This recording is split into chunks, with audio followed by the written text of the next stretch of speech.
After the 9/11 terrorist attacks in 2001, I was transferred from a white-collar crime squad to a counterterrorism team with a very specific mission.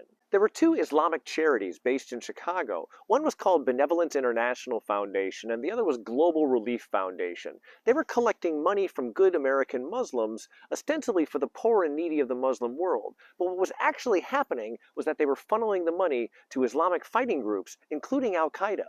In fact, the leader of one of these charities was very close with Osama bin Laden and had been present during the founding of Al-Qaeda years ago. I was the financial nerd on the team, basically following the money and conducting the investigation to build a case against these charities and their leaders. Over time, we gathered enough evidence to completely dismantle these charities and seize their assets. Some of the leaders were deported and others were incarcerated. Our goal was to choke off the money providing material support to these terrorist groups.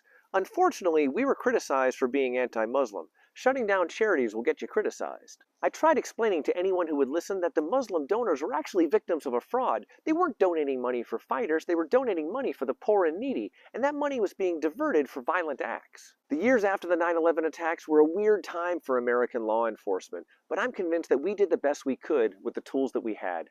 Thanks for listening, have a great day, and be cool.